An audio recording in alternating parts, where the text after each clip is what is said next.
Job capítulo 38. Libro de Job capítulo 38.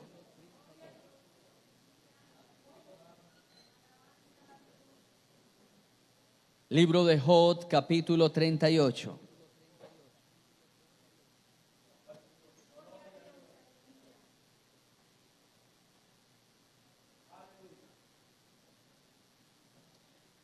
¿Ya lo tenemos, hermanos? Libro de Job capítulo 38. Libro de Job capítulo 38.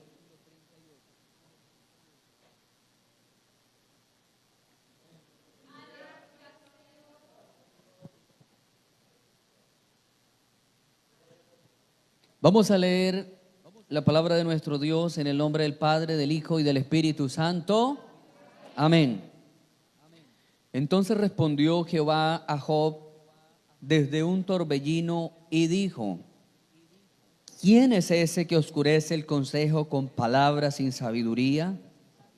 Ahora ciñe como varón tus lomos, yo te preguntaré y tú me contestarás.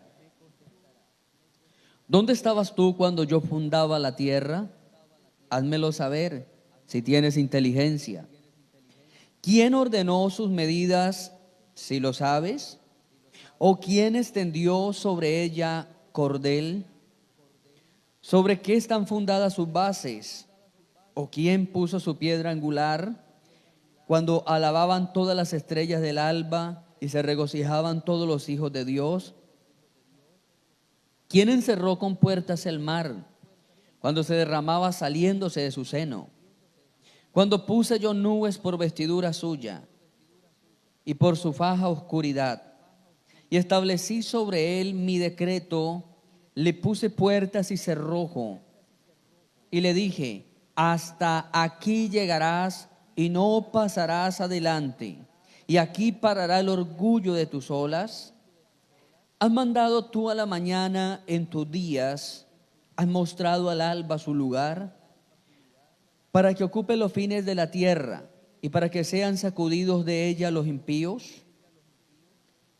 Ella muda luego de aspecto como barro, baja el sello y viene a estar como con vestidura, mas la luz de los impíos es quitada de ellos y el brazo enaltecido es quebrantado. Has entrado tú hasta las fuentes del mar y has andado escudriñando el abismo. Te han sido descubiertas las puertas de la muerte y has visto las puertas de las sombras de muerte. ¿Has considerado tú hasta la anchura de la tierra? Declara si sabes todo esto. Amén y amén. Vamos a compartir hoy bajo el tema la Biblia y las preguntas de Dios. La Biblia está llena de preguntas, llena de preguntas. Las preguntas de Dios, las preguntas de Jesús, las preguntas del Espíritu Santo, las preguntas del diablo, porque el diablo también pregunta en la Biblia. Las preguntas de la gente confundida queriendo una respuesta de Dios. La Biblia está llena de preguntas. Nosotros, los seres humanos, preguntamos también. Tal vez usted tenga muchas preguntas, pero a veces uno, ¿por qué no pregunta? ¿Por qué uno no pregunta a veces, hermano?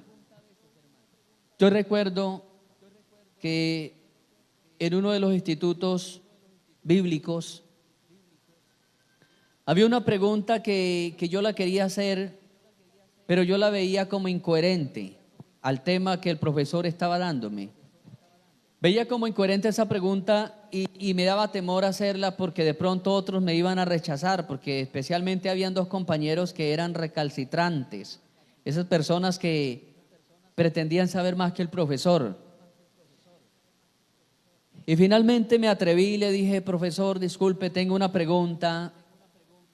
Es una pregunta un poco salida del tema. Es una pregunta que yo quisiera hacerla, pero me había dado un poco de temor hacerle esa pregunta. Me dijo: pastor Fernando, pregunte, porque no hay pregunta boba. pero sí hay bobos que no preguntan. Y entonces me llevó a tener de ahí en adelante la confianza para yo preguntar. ¿Cuántas cosas pudiera usted evitar si usted se hubiese atrevido a preguntar a tiempo algo? A veces nosotros los varones nos extraviamos de camino y andamos en el carro, en la moto, trayectos largos, porque a veces no preguntamos. A veces no preguntamos y nos extraviamos. Dice alguien que preguntando se llega ¿a dónde? A Roma. Preguntar, hermanos, es una faceta que Dios nos entregó a los seres humanos para informarnos. Ya cuando lleguemos, hermano, a las preguntas de Jesús, vamos a darnos cuenta que hay preguntas que son preguntas llenas de tentativa. Las preguntas llenas de tentativa son las preguntas hipócritas. Preguntas de las cuales la gente sabe la respuesta, pero dice, vamos a ver qué dice este. Preguntas llenas de tentativa. Los fariseos eran especialistas en tener preguntas así, llenas de tentativa. Pero el Señor, para todas aquellas respuestas llenas de tentativa, tiene también, todas las preguntas, tiene una respuesta acertada. ¿Cuántos alaban el nombre de Dios? Las preguntas, hermanos, para los que están tomando nota, las preguntas son una figura literaria dentro de nuestro idioma para nosotros poder aclarar ideas, para nosotros pedir información. Las preguntas son importantes porque nos aclaran las ideas o nos aportan información de allá para acá. Por eso Dios permite las preguntas. Pero la faceta más importante de las preguntas con referencia de Dios hacia nosotros es que las preguntas que Dios nos hace de allá para acá, esas preguntas todas son enfocadas a que nosotros tengamos una sinceridad. No sé si me hago entender hasta aquí, hermano. Hoy vamos a ver unas pocas preguntas de Dios. Vamos a ver las preguntas más importantes, más relevantes que Dios llegó a hacer en el Antiguo Testamento. La primera vez que Dios pregunta, la primera pregunta que aparece en la Biblia es la que ocurrió en el huerto del Edén, por allá por el capítulo 3, versículo 9 del Génesis. Génesis 3:9 tiene la primera pregunta del ser de esta existencia. ¿Sabe cuál fue la primera pregunta? ¿Dónde estás tú, Adán? ¿Dónde estás tú? Fue la primera pregunta que el mundo conoció. ¿Dónde estás tú? ¿Dónde estaba Adán? ¿Sería que Dios no sabía dónde estaba él? ¿Qué creen ustedes? Sí lo sabía. Porque Dios es omnisciente. Conoce la mente del ser humano. Es omnipresente porque está en todo sitio. Está en todo lugar. Pero, ¿por qué causa Dios le pregunta a Adán? Adán mismo tenía que responder. No le preguntó a Eva: oye, Eva, ¿dónde está tu marido? Le preguntó a él directamente.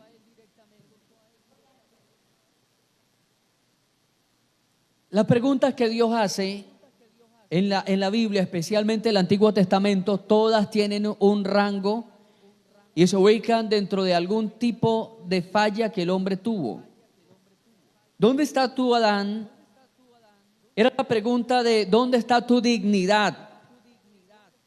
No le estaba preguntando ¿dónde está usted como humano? ¿Dónde está usted con ese cuerpo morfológico? No, Dios le estaba preguntando ¿dónde está el primer Adán? ¿Dónde está la creación perfecta que yo hice?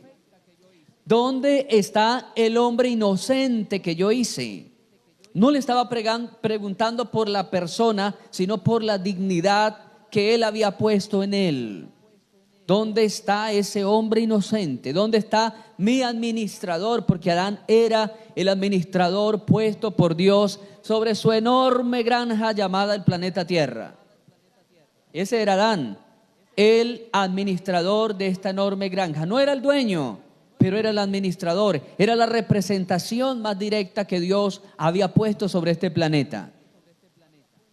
¿Sabían ustedes, hermanos, que Dios le había puesto las escrituras de este planeta Tierra en los bolsillos de Adán? Adán tenía las escrituras de este planeta Tierra. El Señor se la entregó y le dijo: señorea sobre ella, multiplícate, sojuzga. O sea, usted va a estar controlando los conflictos de esta tierra. Usted va a ser controlador de lo que pase aquí en esta tierra. Y cuando el hombre peca, cuando el hombre desobedece, vamos a encontrar en el capítulo 4, versículo 5 de Lucas, que Satanás está diciendo allí, le dice una verdad cruel a Cristo. Satanás le dice a Cristo: todo lo que hay en esta tierra te lo proveo, te lo doy. Si tú te postras y me adoras, toda la gloria de los reinos te lo doy, porque a mí me ha sido dada. Claro, no había sido dada por Dios la gloria de los reinos. Era verdad, ahora se estaba paseando. Mire que luego Pablo dice que Satanás es el príncipe de este mundo. El príncipe. Y luego usted me dirá: ¿y luego el príncipe no es el que le sigue al rey? ¿Quién había sido puesto por príncipe en esta creación? Adán. Adán era el príncipe de la creación. Pero Adán hace una entrega, hace un traslado de esa mayordomía, se la entrega al diablo, a Satanás, y por eso Satanás está ahora diciendo y prometiéndole a Cristo: toda la gloria de los reinos me pertenece porque a mí me fue dada. ¿Quién se la entregó? Adán. Adán le cedió la mayordomía a Satanás.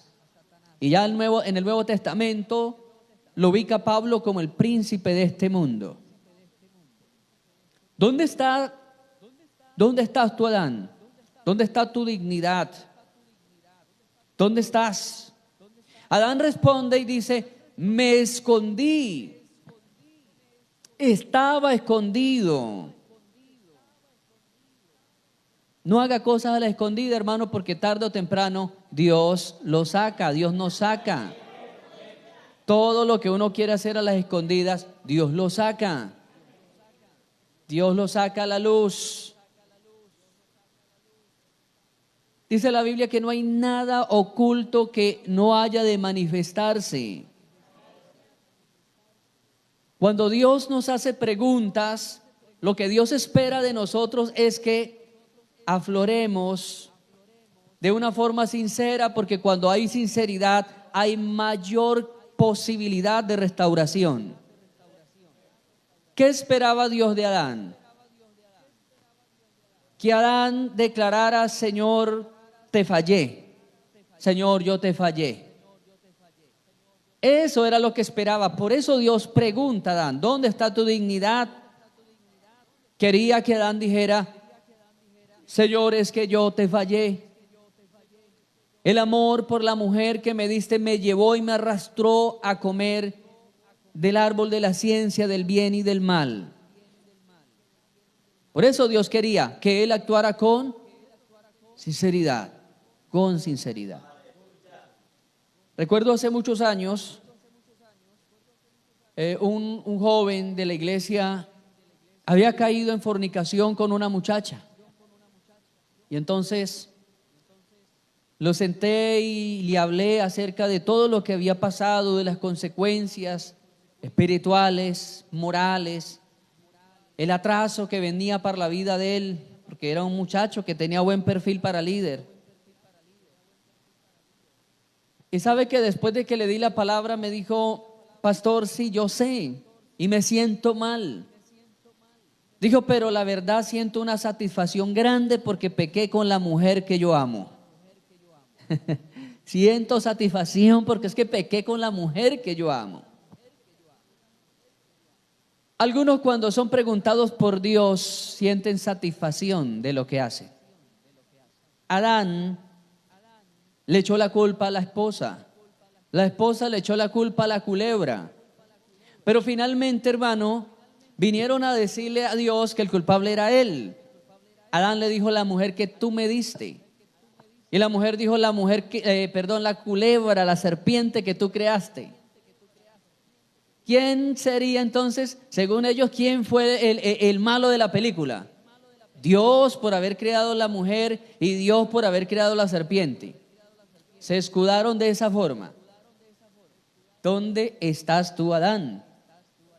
La segunda pregunta que encontramos, la encontramos en el capítulo 4 del mismo libro del Génesis, capítulo 4, versículo 9.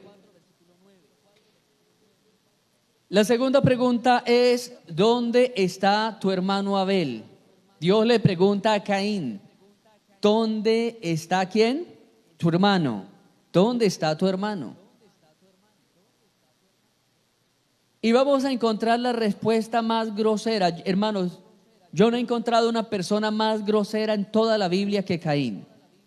No he encontrado, créanme que no he encontrado una persona más grosera que Caín. Porque la respuesta que le da es, ¿y acaso soy yo guarda de mi hermano? ¿Acaso soy la niñera de mi hermano? Claro, él tenía que ser el guarda. Él tenía que ser el guarda. ¿Por qué? Porque él era el hermano mayor. Sí le correspondía cuidarlo. Porque hay un grado de responsabilidad en los hermanos mayores sobre los menores. Bíblicamente el primogénito tenía que hacerse cargo de los hermanos cuando el papá faltara o cuando el papá no estuviera. Bíblicamente. ¿Dónde está tu hermano?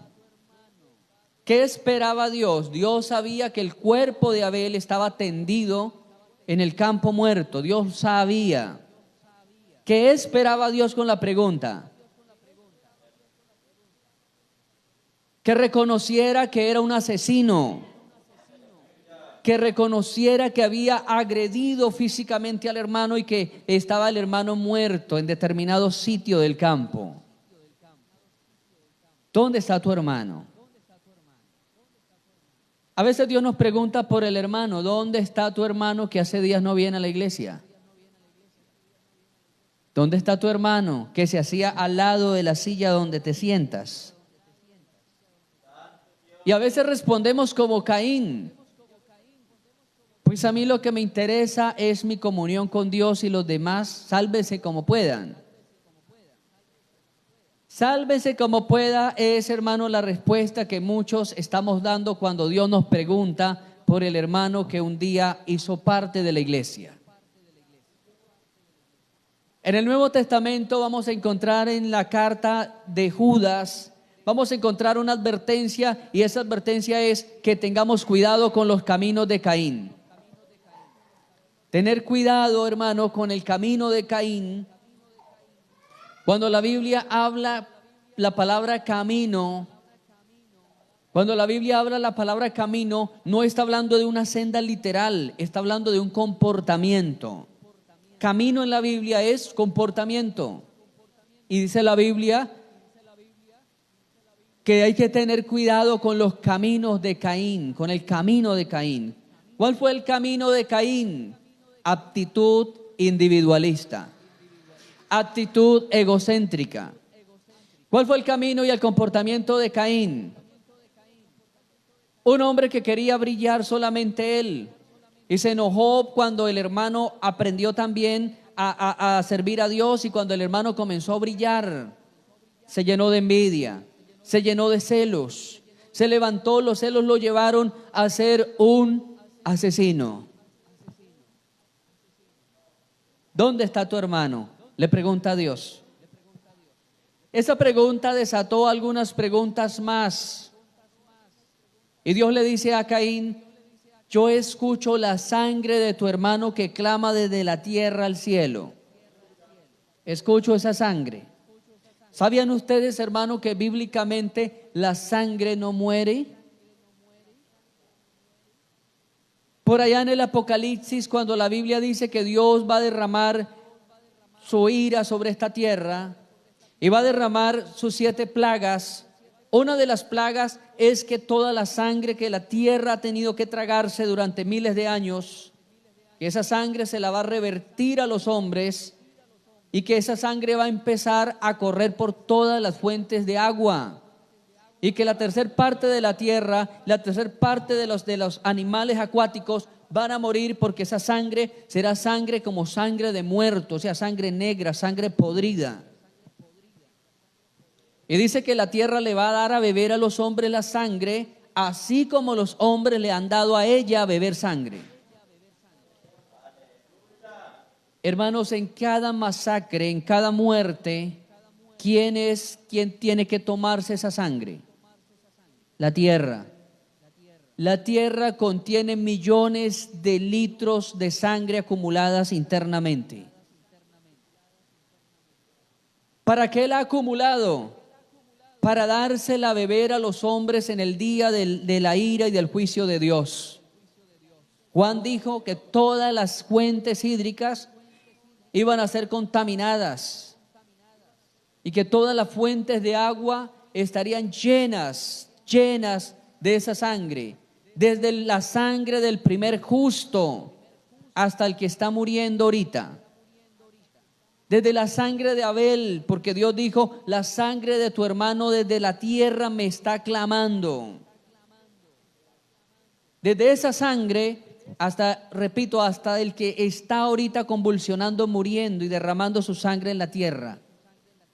Todos esos miles, tal vez millones de litros de sangre están acumulándose, porque en el día de la ira de Dios la tierra se la va a dar a tragar a los seres humanos también.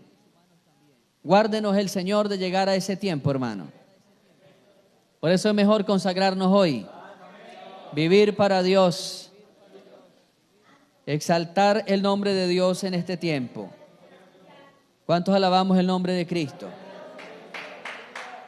Éxodo 4:11, viene una pregunta de Dios para Moisés.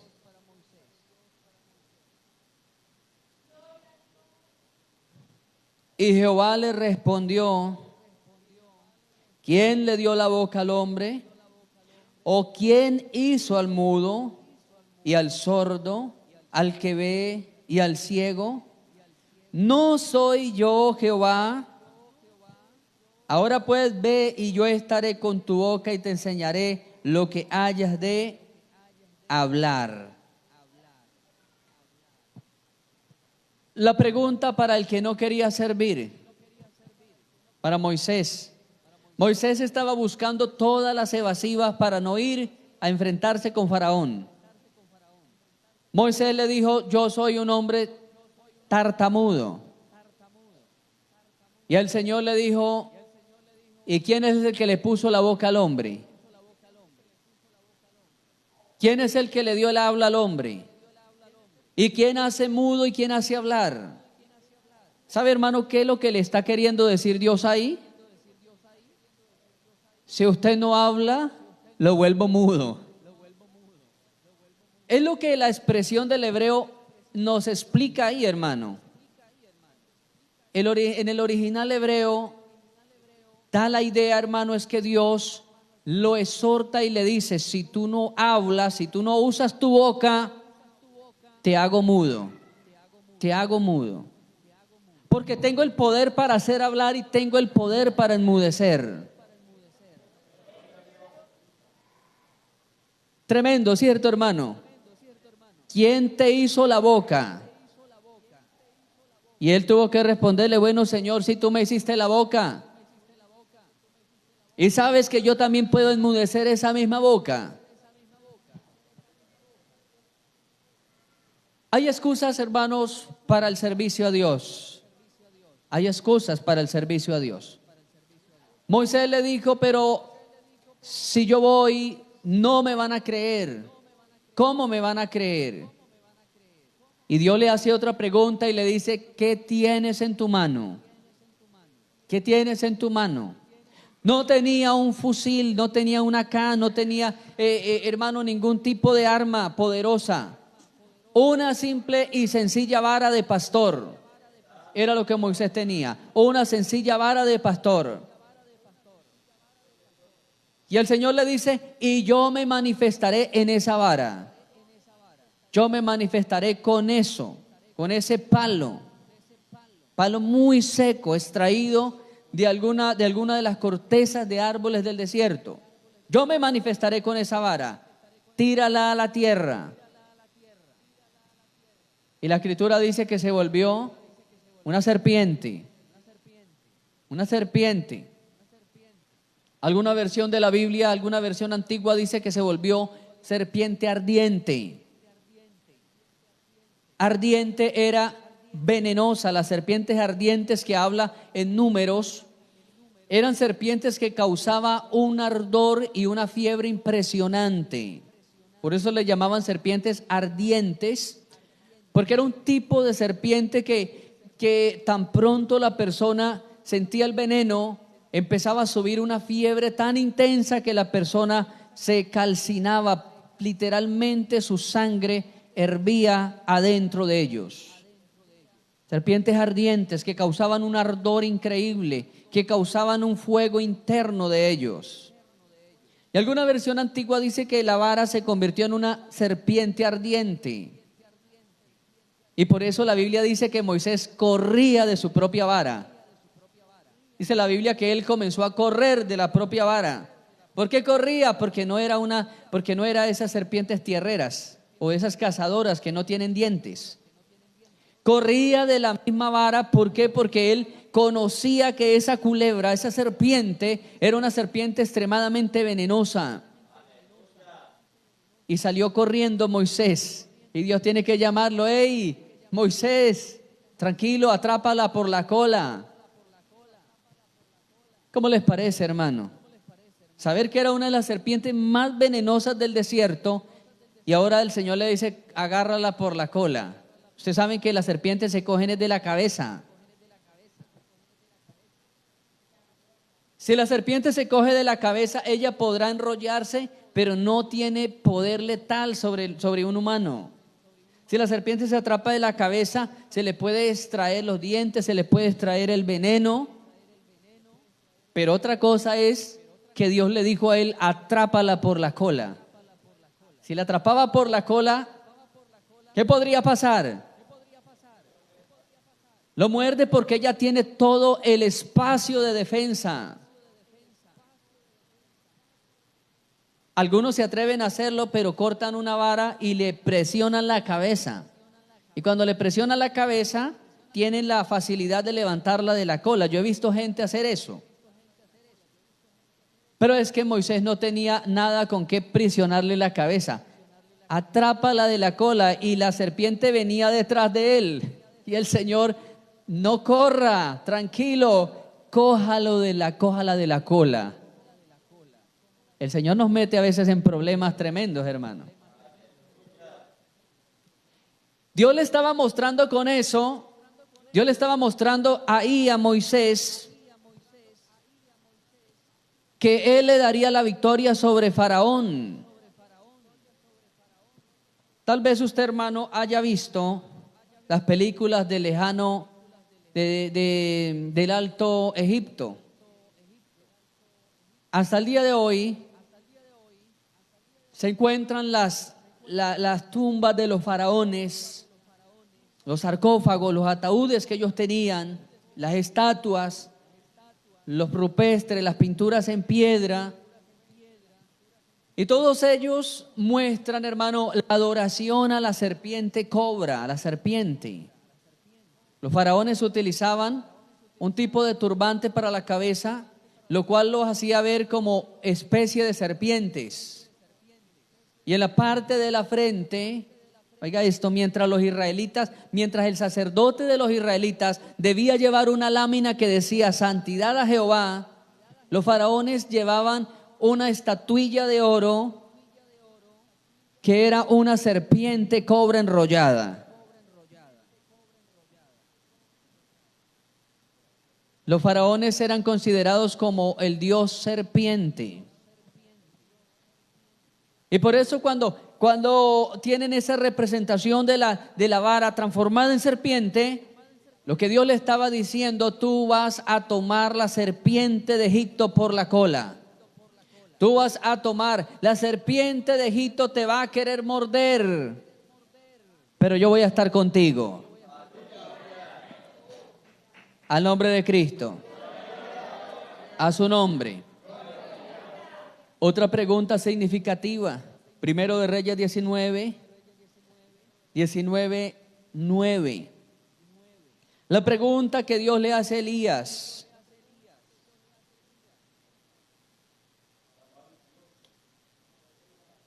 Partiendo él de allí. Gloria al nombre del Señor.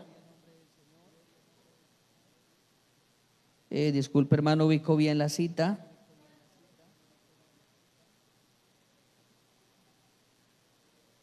Gloria al nombre del Señor. Alabe el nombre del Señor, hermano. Amén, ya la ubiqué. La pregunta que Dios le hace a Elías, primero de Reyes 19:9 dice: y allí se metió en una cueva donde pasó la noche.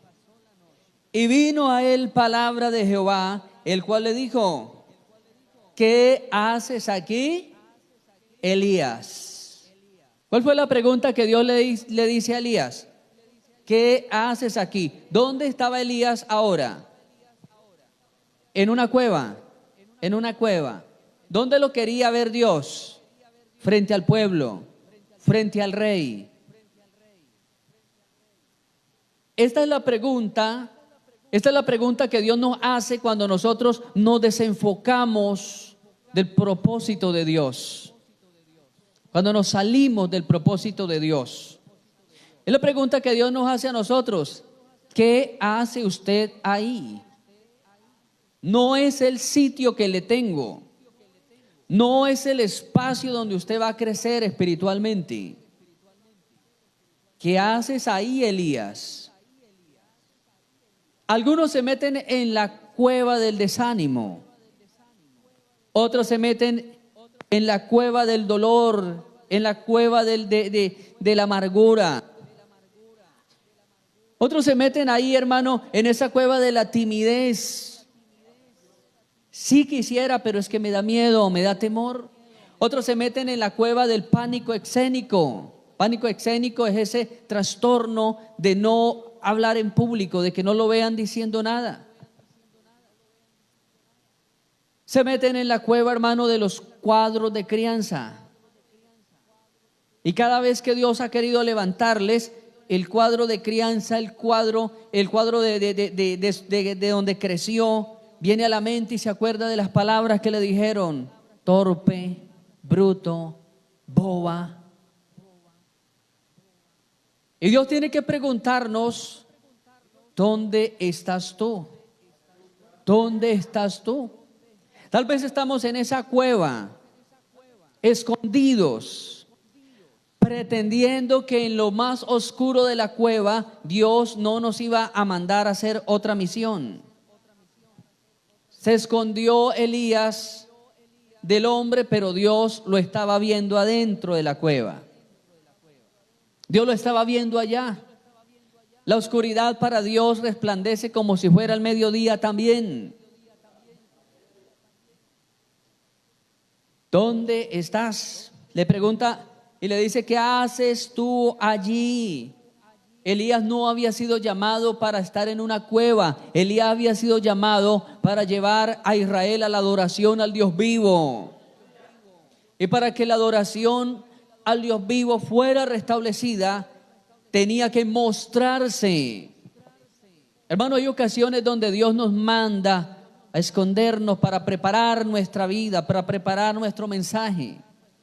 Pero hay momentos donde Dios nos dice: salga de la cueva, muéstresele al rey. Muéstresele al pueblo. ¿Cuántos alabamos el nombre de Dios?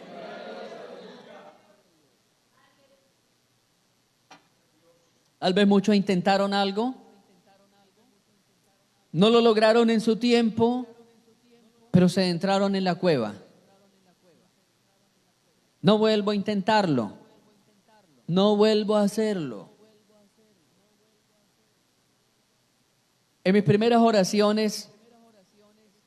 oraciones por personas que estaban enfermas, una de esas oraciones es que voy a orar por una persona muy enferma, muy grave, y puse toda la fe y toda la esperanza para que Dios lo sanara, pero a los minutos se murió.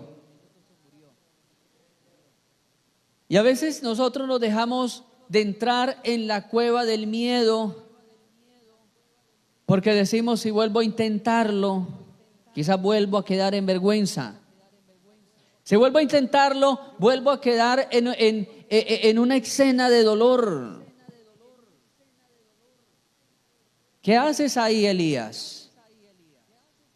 Hoy Dios pudiera preguntarnos a cada uno de nosotros, ¿qué hace ahí? ¿Qué haces ahí? Hay un lugar mejor para Elías. Hay un lugar de crecimiento para Elías. Hay un lugar de oración. No era el momento de estar en la cueva. ¿Cuántos alabamos el nombre del Señor? Otra pregunta, hermano, en el libro de Jonás. Jonás capítulo 4, versículo 4.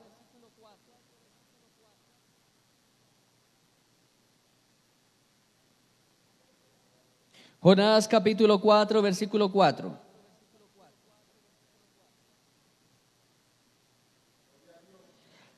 Y Jehová le dijo, ¿haces tú bien en enojarte tanto? Y salió Jonás de la ciudad y acampó hacia el oriente de la ciudad y se hizo una enramada y se sentó debajo de ella a la sombra hasta ver qué acontecería con qué, con la ciudad. Versículo 6 dice, preparó Jehová una calabacera, la cual creció sobre Jonás para que hiciese sombra sobre su cabeza y le librase del gran de su malestar. Jonás se alegró grandemente por la calabacera, pero al venir el alba del día siguiente, preparó Dios un gusano, el cual hirió la calabacera y se secó. Y aconteció que al salir el sol, preparó Dios un viento recio, un recio viento solano, y el sol hirió a Jonás en la cabeza y se desmayaba. Deseaba la muerte, diciendo, mejor sería para mí la muerte que la vida. Y entonces Dios dijo a Jonás, ¿tanto te enojas por la calabacera? Y él respondió, mucho me enojo, hasta la muerte. Y dijo Jehová, tuviste lástima de la calabacera en la cual no trabajaste, ni tú la hiciste crecer, que en medio de una noche nació y en el espacio de otra noche pereció. Y no tendré yo piedad de Nínive, aquella gran ciudad donde hay más de 120,000 personas que no saben discernir entre su mano derecha, su mano izquierda y muchos animales.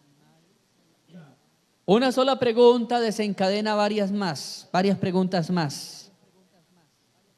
Le pregunta Dios a Jonás, le preguntó, ¿tanto te enojas?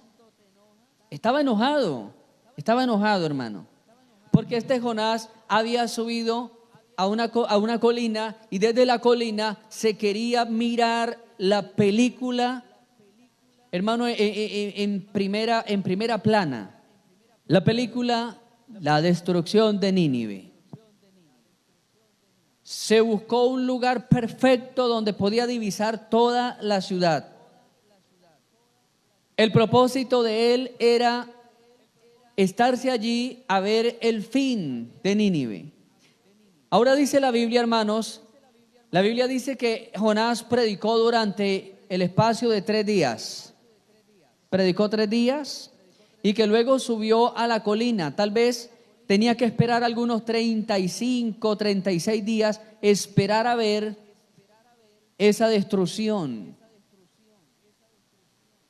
Jonás tenía un resentimiento enorme. Jonás tenía un resentimiento enorme contra los ninivitas. Históricamente los de Nínive habían hecho incursiones a Israel frecuentemente. En el segundo libro de los Reyes nos habla de una profecía que dio Jonás en los Reyes.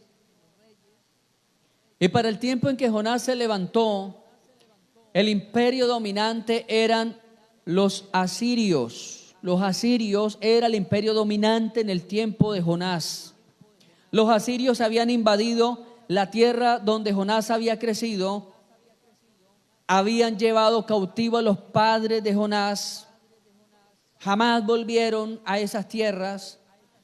La historia dice que Jonás era un niño que quedó huérfano de papá y mamá porque el imperio asirio había acabado con papá y mamá, los padres de Jonás. Cuando Jonás crece, Jonás quería hacer de todo menos favorecer al pueblo de Nínive. Y como al que no le gusta la sopa le dan 2 platos, el Señor quería sanar el alma de Jonás. El Señor sabía que el resentimiento en Jonás le iba a crear conflictos para el servicio.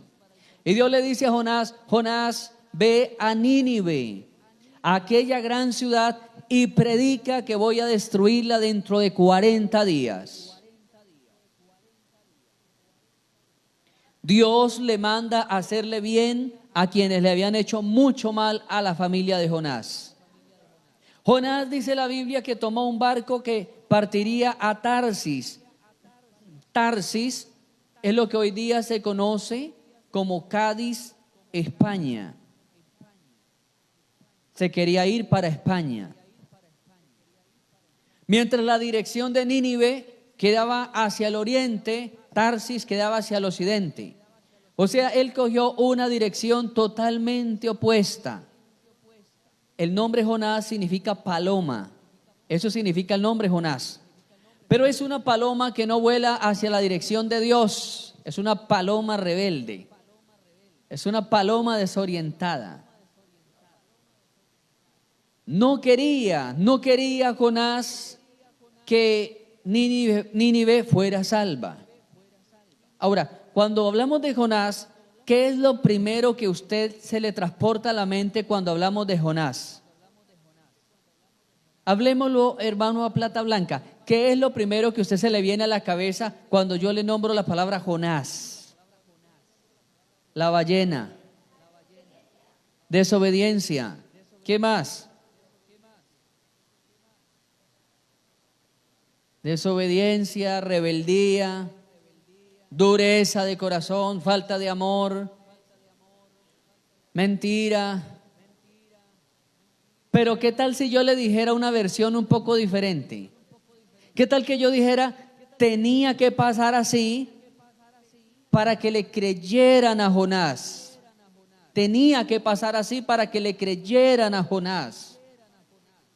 Los asirios tenían un Dios que era un Dios pescado. Un Dios que era mitad hombre, mitad pescado. Adoraban a un Dios falso. Le tributaban ofrendas a ese Dios falso, mitad pescado, mitad hombre.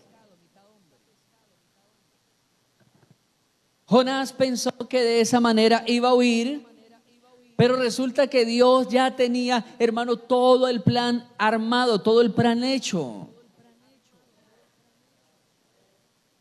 Teológicamente se le llama libro de Jonás el libro de la preparación de Dios.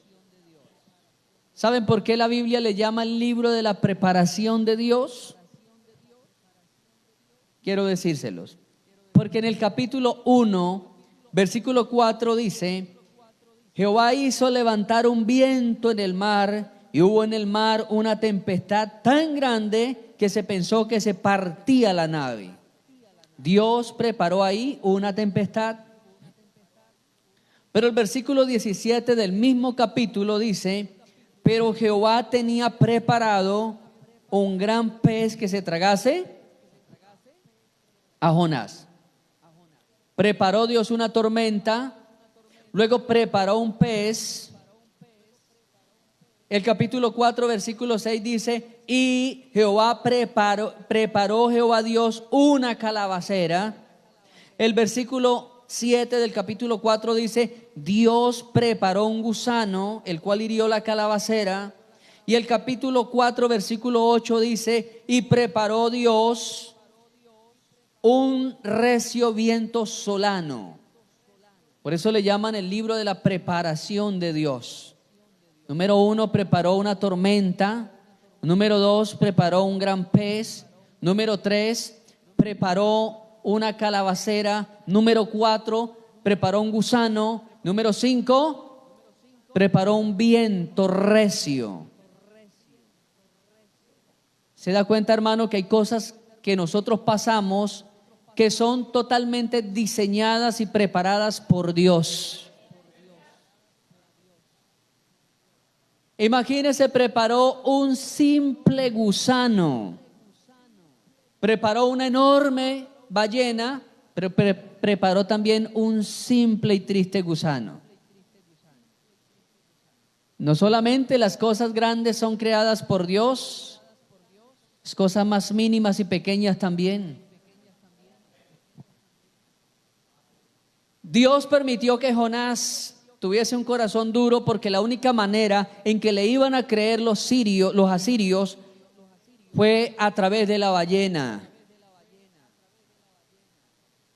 En aquella cultura, hasta el día de hoy, hermanos, en los museos del Medio Oriente, especialmente en la parte de Bagdad, Irak, y en el país de Irán, algunos museos conservan algunas pinturas, y estas pinturas son de hombres, mitad pescado, mitad hombre, pero muestran algunas pinturas de un hombre saliendo de la boca de una ballena, saliendo de la boca de un pez. Algunas pinturas muestran una ballena vomitando un hombre. Cuando Jonás es llevado por la ballena a las costas cercanas a Nínive y es vomitado por la ballena, algunos pescadores que estaban en la costa observan ese hecho que no era normal, observan ese hecho y aquel Jonás sale quemado por algunos líquidos gástricos de la ballena, sale a la orilla y entra de inmediato a la ciudad y comienza a dar un mensaje: de aquí a 40 días Nínive será destruida si no se arrepienten. De aquí a 40 días Nínive será destruida si no se arrepienten. Las personas que habían visto el hecho, como la ballena lo vomita, le tomaron como si fuera un Dios. Nuestro Dios trae un mensaje para nuestra tierra. Nos envió nuestro Dios a uno de sus mensajeros. Nuestro Dios trajo en su vientre un mensajero para nosotros. ¿Sí me hago entender, hermano? Esta es la parte que muchas veces nosotros no miramos de la huida de Jonás, que Dios estaba preparando así. Porque si él sale directamente de las tierras de Israel, que eran enemigos declarados de los asirios, si él sale directamente de la tierra de Israel y llega allá diciendo: en el nombre de Jehová Dios de Israel vengo a decirles que van a ser destruidos, no le creen, no lo reciben. Pero la fama se difundió y hasta el día de hoy hay presentaciones, repito, en estatuas y en piedra, pinturas de ballenas vomitando hombres, y están haciendo alusión de ese Jonás. El problema era que Jonás tenía un carácter terrible, como el nuestro que nos enojamos por todo. Sí, hermano. Jonás era un humano como usted y como yo, y nos enojamos fácilmente. Jonás era un hombre iracundo. Hermano, y era tan iracundo que le hizo dar unos cólicos a esa ballena tremendo.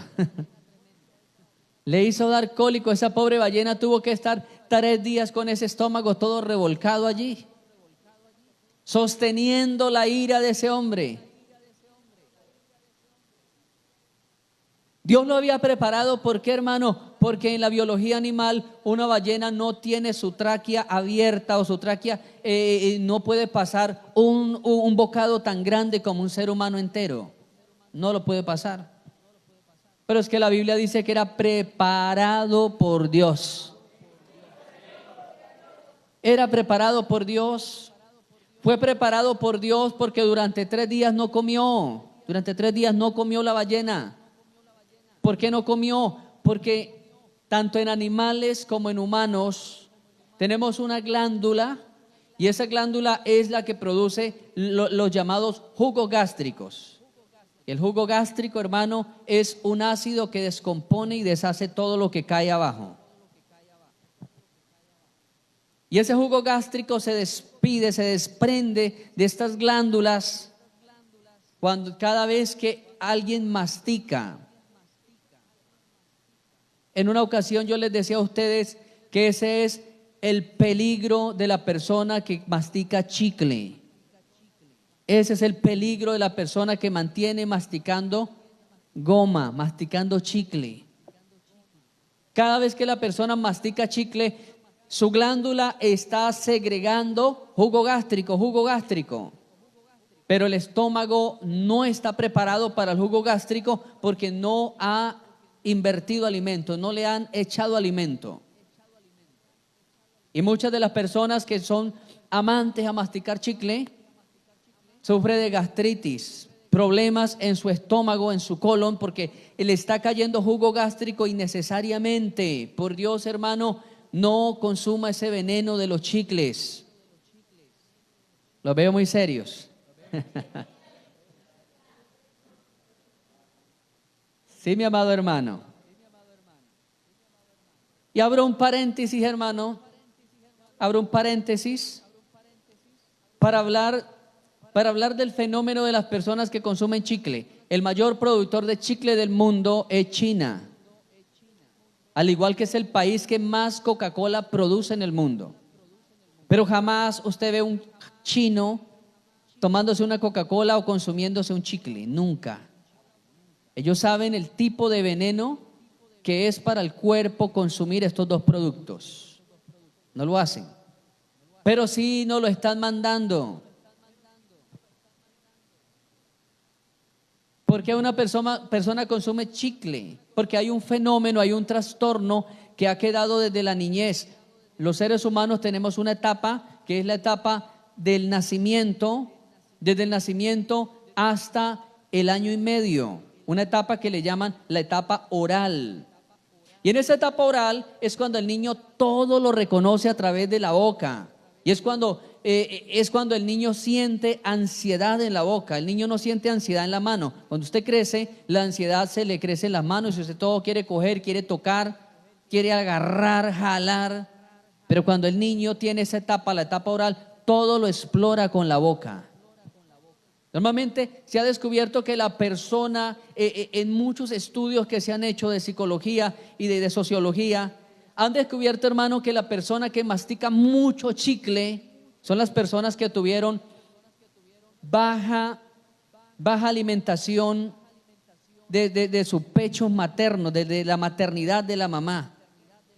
Crecieron y se hicieron viejos y sienten el vacío. Por eso hay gente que no solamente está mascando chicle, sino que agarran a escribir y muerden el lapicero, astillan el lápiz, se comen el borrador.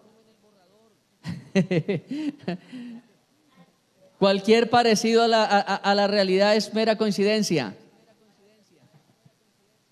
Los llaveros de la casa, usted mira, usted le dice a personas, présteme las llaves, y usted le mira los llaveros de la moto, los llaveros de la casa, todos masticados.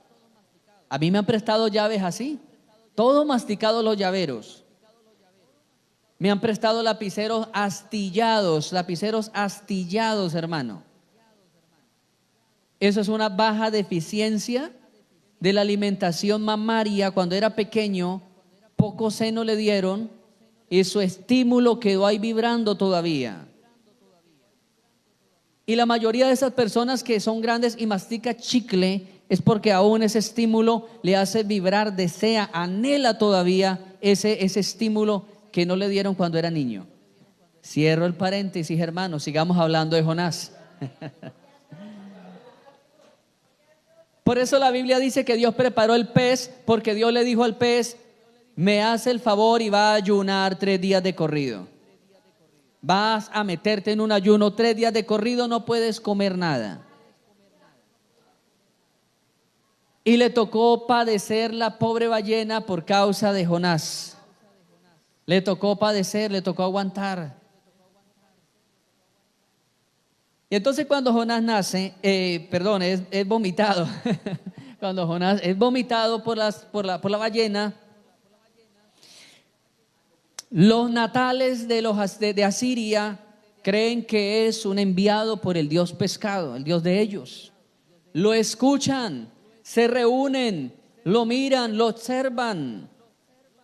Tal vez su piel había sido quemada por algún líquido allá del vientre del pez. Lo observan y lo miran extraño y deciden escuchar el mensaje de Jonás. Pero cuando escuchan el mensaje, la Biblia dice que entran en un asombro, les sobrecoge el temor. Manda al rey a que todos tienen que ayunar y se convierten de corazón. Ahora, hermano, la historia dice que 120 años después, Nínive fue destruida. 120 años después. O sea, lo que nos da a entender es que toda esa generación que se arrepintió logró pasar sin el juicio de Dios. Vino otra generación que no quiso arrepentirse. Jonás estaba contento porque iba a verse una película gratis. Tal vez colocó una olla, la llenó de maíz pira, de crispetas. Mandó a llevar una Coca-Cola litro bien fría con hielo. El día 40 él estaba preparado para algo tremendo. Lluvia de granizos encendidos, olor a azufre, gritos de todos ellos. Pero empezó a pasar el tiempo y nada de esto ocurría. Entonces la Escritura dice que el sol estaba dándole en la cabeza y Dios permitió que naciera una calabacera, o sea, nació una planta milagrosa que en una sola noche creció y le comenzó a hacer sombra. Pero a la noche Dios creó un gusano y ese gusano fue tan rápido que en una sola noche devoró también esa planta, la devoró. Y dice que se secó porque las plantas normalmente son comidas por algunas plagas, pero la planta se sobrepone. La planta vuelve a retoñar porque la savia está dentro del tallo. Esa planta no sobrevivió. El gusano que Dios había preparado era un gusano que apestó el tallo. El tallo se murió. Luego dice la Biblia que ese hombre se desmayaba del calor, pero no se iba de ahí. Mira cómo hay gente de obstinada, hermano. Hay gente muy obstinada y muy terca. La terquedad de él le hacía quedarse ahí por encima del calor y de lo que él estaba sintiendo. Él decía, tarde o temprano esa ciudad va a quedar hecha chicharrón. Y esperaba, y esperaba. Y luego la palabra de Dios dice que Dios preparó un viento solano, un viento muy fuerte.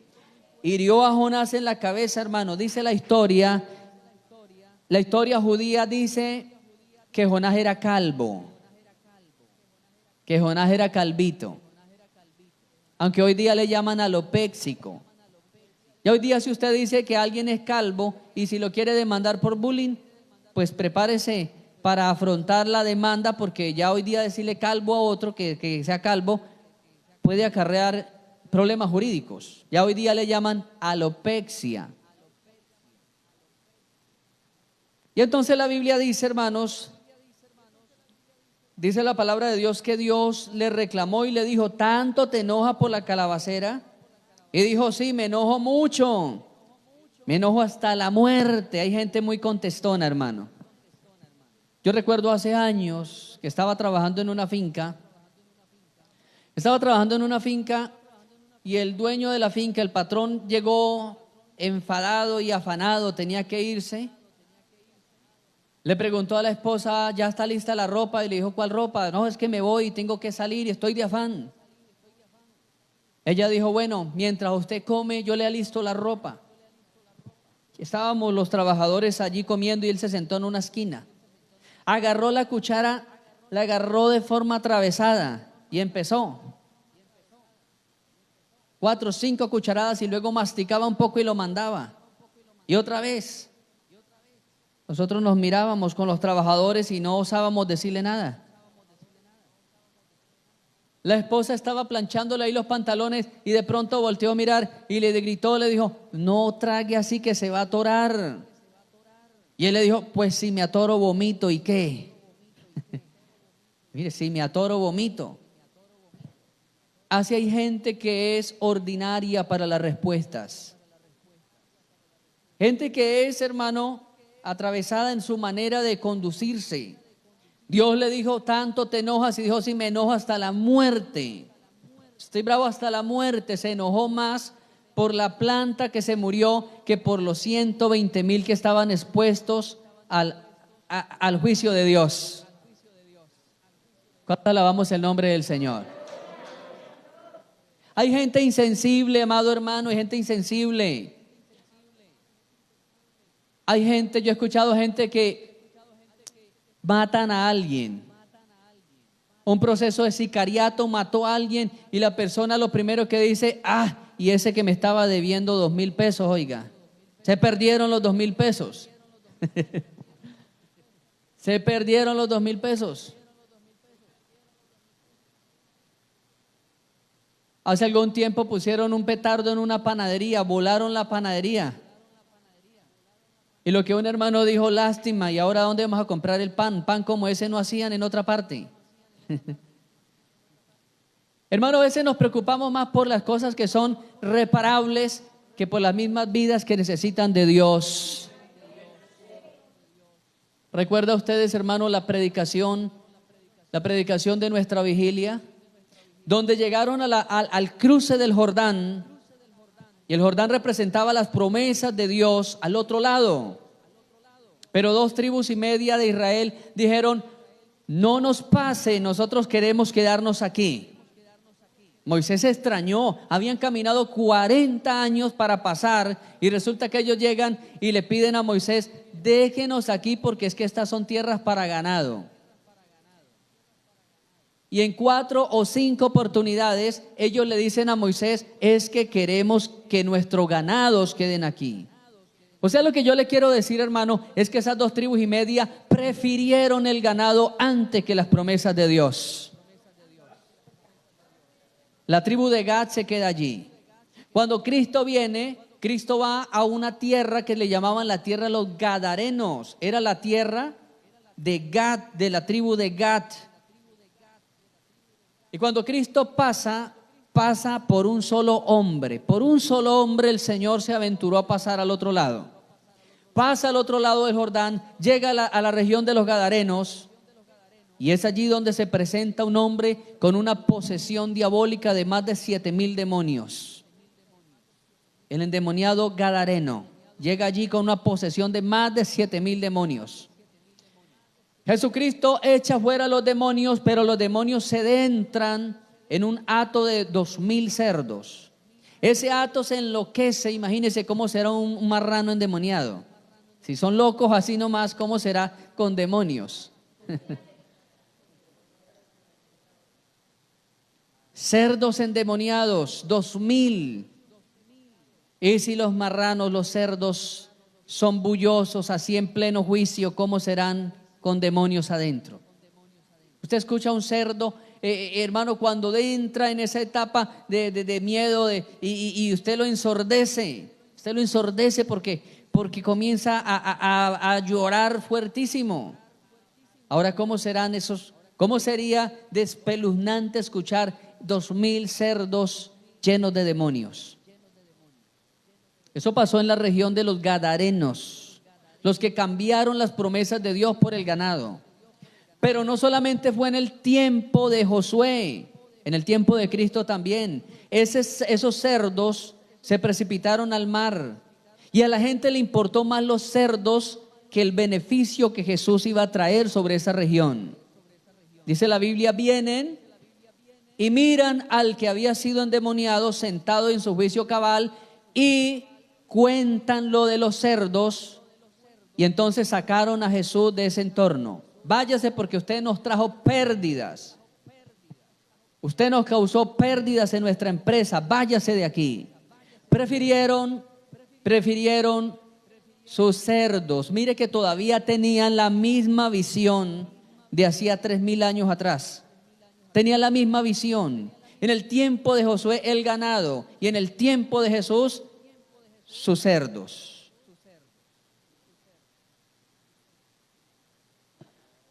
Nuestra atención no puede ser algo material, mi amada iglesia. Hay una misión que cumplir, y la misión es rescatar las almas para Cristo. La Biblia llama a eso gran comisión, gran encargo. Cuando alguien va a partir o alguien va a morir, siempre deja encargos. Pues sepa que el encargo que nuestro maestro nos dejó es id y predicad el evangelio a toda criatura. Toda criatura quiere decir hasta los enemigos suyos. Toda criatura encierra a los que no le han hecho bien a usted. Toda criatura es al profesor de su hijo. Toda criatura es al gnóstico que hay en el barrio. Toda criatura es al dueño de la olla de los jíbaros. Toda criatura es grupos armados. ¿Se sentará usted como Jonás a esperar que a esa persona que le ha hecho daño a usted lo consuma el juicio? Aplaude, hermano, ¿es usted de los que aplaude cuando le pasa algo malo a aquel que usted que le ha hecho mal a usted? Eso es lo que quería hacer Jonás, agarrar a aplaudir porque le iba mal a los que le habían hecho mal a él cuando él era niño. Guárdenos Dios. Malaquías 1:6 dice, otra pregunta. Malaquías 1:6.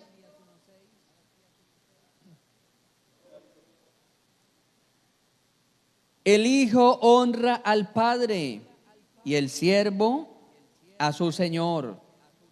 Si pues yo soy padre, ¿dónde está mi honra? Y si soy señor, ¿dónde está mi temor? Dice Jehová de los ejércitos.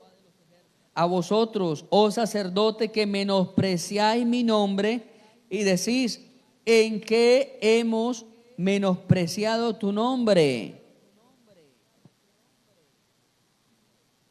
Si soy Señor, ¿dónde está mi honra? Si soy Dios, ¿por qué no me adoran? Si soy Dios, ¿por qué vienen a la iglesia y se quedan callados?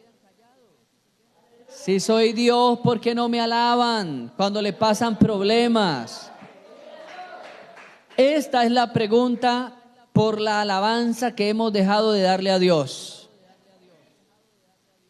Dios nos está preguntando, ¿dónde dejó la alabanza? Cuando usted venga a la iglesia en problemas, alabe a Dios. Cuando usted venga en bendición, alabe a Dios. No lo alabe solamente por el triunfo, por lo bueno que le está pasando. Alábelo porque Él es bueno y para siempre es su misericordia. Jeremías 32:27, otra pregunta de Dios. Jeremías 32:27.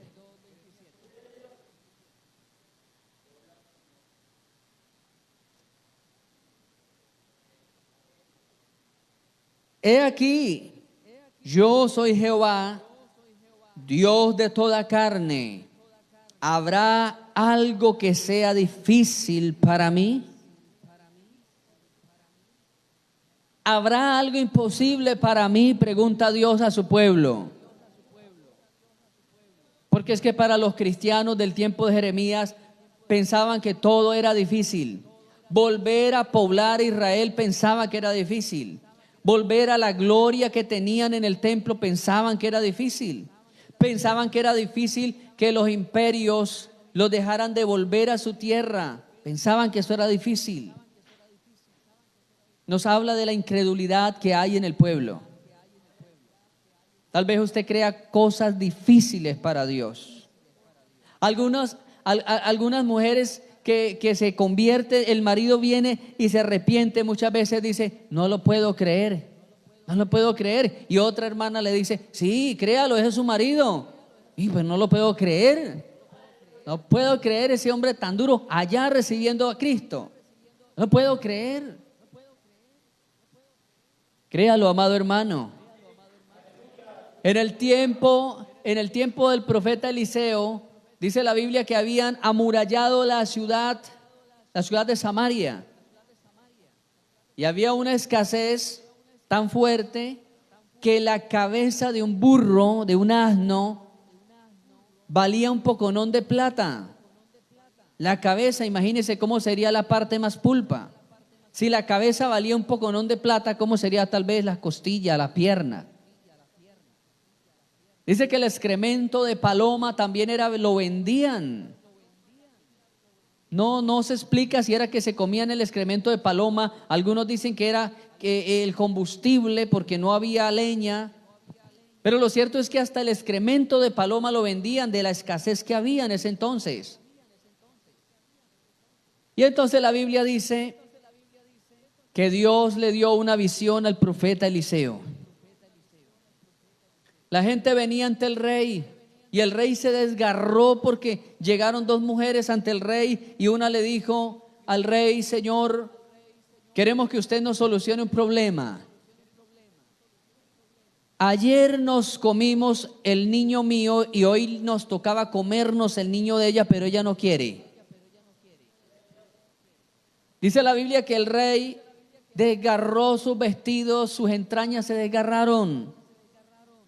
Porque, hermanos, la condición más baja que tiene el ser humano, lo más bajo, lo más precario, es llegar a comer carne del mismo hombre. Eso es lo más bajo que puede llegar a tener un ser humano.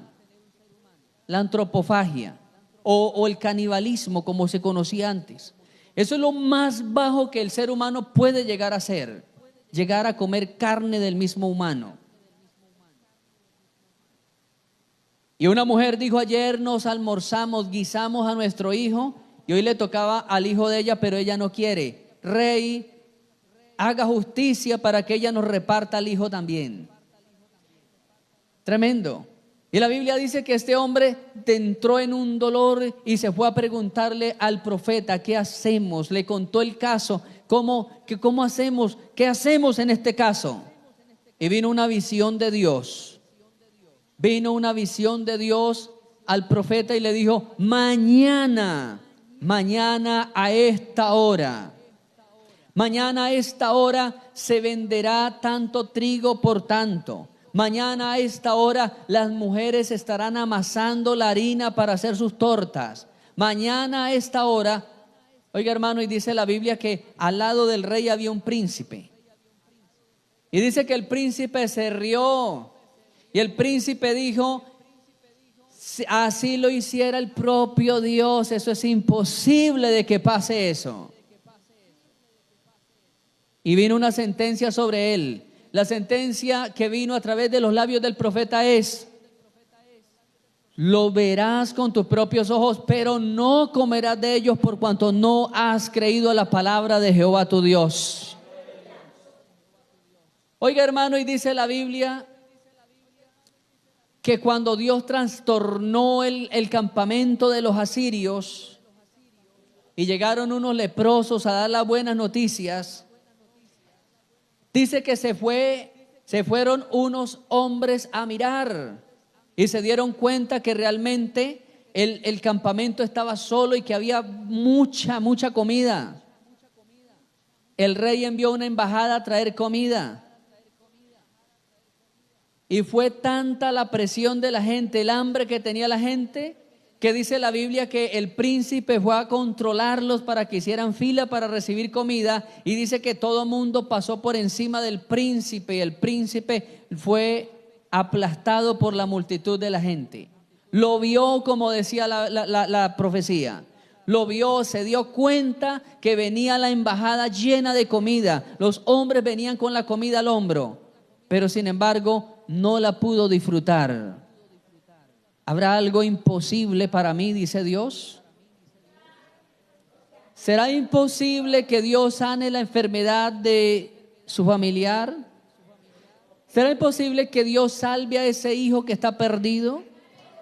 ¿Será imposible que Dios provea para pagar esa deuda que le está quejando? ¿Será imposible que Dios salve a ese hombre que es de carácter rudo? Hermano, nada hay imposible para nuestro Dios. Nuestro Dios es todo suficiente. Nuestro Dios es todo proveedor. Nuestro Dios es todopoderoso, es todo sanador. Colóquese de pie en esta hora. Levantemos nuestras manos por un momento. Tal vez Dios le esté preguntando muchas cosas a usted y usted ha cerrado sus labios. Tal vez como Ezequiel, cuando el Señor le preguntó a Ezequiel, ¿vivirán estos huesos secos? Ezequiel le dijo: Señor, solo tú lo sabes. Tú lo sabes, Señor, no lo sé yo. Y Dios le dijo a Ezequiel: sopla estos huesos, sopla y vivirán estos huesos. Amado hermano, en esta hora dile: Señor, ayúdame a creer que tú eres Jehová de toda carne y que nada imposible hay para ti. Tú mereces la gloria, Padre.